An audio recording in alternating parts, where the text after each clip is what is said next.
So we're getting in the point in Tsumiki in the strange everyday life where every chapter is becoming a slice of life one. For example, the chapters we're talking about today are something along the lines of Tsumiki does something, like Tsumiki's field trip and Tsumiki and Senga, that sort of thing. This is the same thing that happened in the last chapter, but that one was NTR bait, so I guess that makes it different. But I also guess that's just what a general rom-com situation is, isn't it? So let's just get right into these chapters. Chapter 4 is called Tsumiki's field trip and starts with a shot of a field trip notice, because guess what? They're going on a field trip to either an amusement park or to go hiking. Either way, to Yutaka, it's gonna be hell, since he's worried about having to deepen friendships and just generally worrying about everything. So Tsumiki chimes in saying he should choose the amusement park since there's some limited time food items there, and they should eat together if they end up in the same group, which of course gets the guy classmates to look at him, but in his mind it's a joint field trip with other classes, so they probably won't end up in the same group. She shows him something she wants to eat, a galaxy churro, because as the notes point out, cuteness is very important to Tsumiki. Those churros foreshadow the Spaceland amusement park they go to, and our two protagonists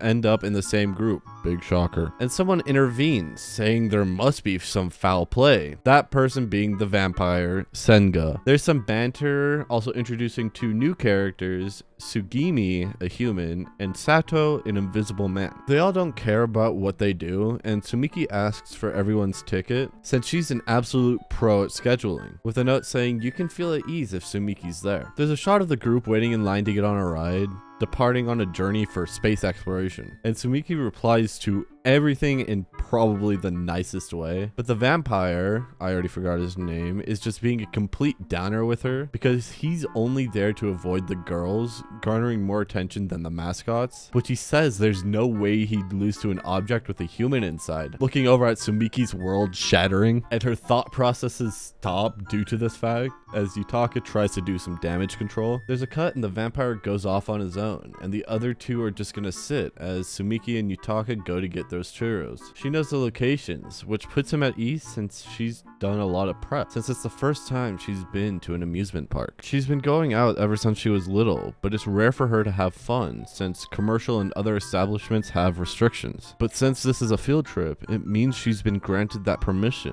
which is why her parents allowed her to come. And she was so excited to, showing her map and getting carried away, deciding to come here with her sisters one day. Yutaka asks to take a look at that map of all her research, and she was never allowed to come here before, and it's impossible for her to do everything, but he wants her to. Before he can do his wholesome moment though, she's an absolute horror because the churro tastes bad, just saying this right by the shop, and he takes another look at the map saying a ride is nearby, continuing with all these places she wanted to visit and rides to ride. They should do as many as possible, turning back asking if that's alright. She looks at him, grabbing his sleeve saying okay. It cuts to 4 p.m. when all of them were supposed to meet up, and the two had a bunch of fun coming back to the group. The vampire, his name is there, I just don't really care about him yet, isn't back, which for her is a pickle since she wanted to get a group photo, but he starts walking back willing to do nothing else since he just wants to go home as something strange happened to him, and we'll find out right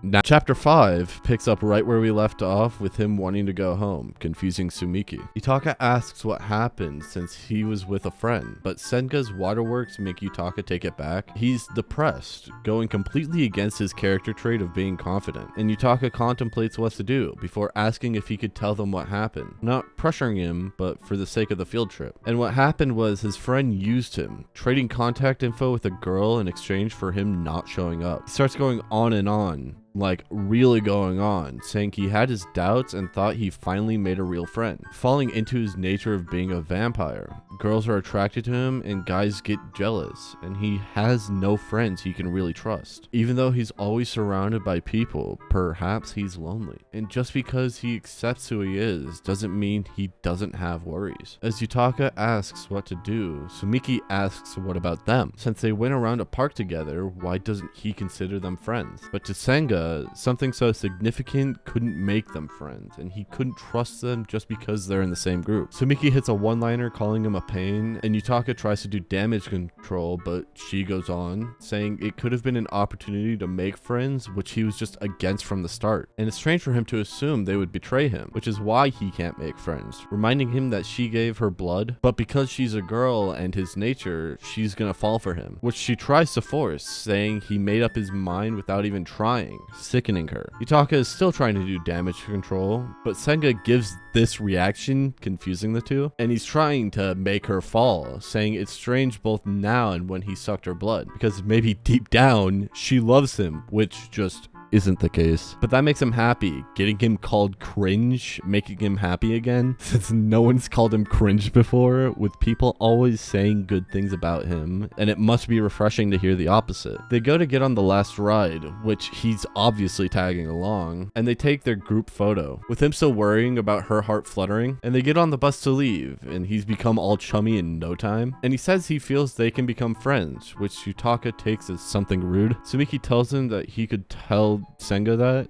and thinks they wouldn't get so close. But Yutaka asks if this was her intention, saying he'd expect her to leave Senga, seeing him as a bother and being so cold. But did she know it was beneficial for him? Before he could get his answer, Senga comes back asking what they're talking about, and has snacks, which of course catches Tsumiki's attention. Yutaka thinks he may be overthinking it, but bumps shoulders with her, seeing her reflection holding out the first part of the mewing sign. And the chapter ends with him thinking she's incredibly cool. Now, I said I would talk about 3 chapters in this video, but I feel these 2 are just a nice touch together. And what more could I say about these chapters that I haven't already said in other videos? Well, besides, of course, how beautiful this manga is. Everything, and I mean everything in this manga is beautiful, with these 2 chapters really showing that. The small and subtle details shown throughout, like the papers flying through the air in chapter 4, as Tsumiki tells Yutaka about her dreams and her experiences, all climaxing with this beautifully drawn panel of her revealing it's her first time in a place like that. That immediately followed by Yutaka taking initiative with trying to do as many things as possible with her,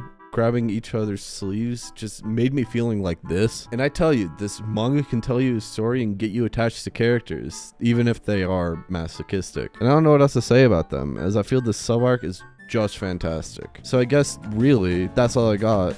I'll see you in the next one.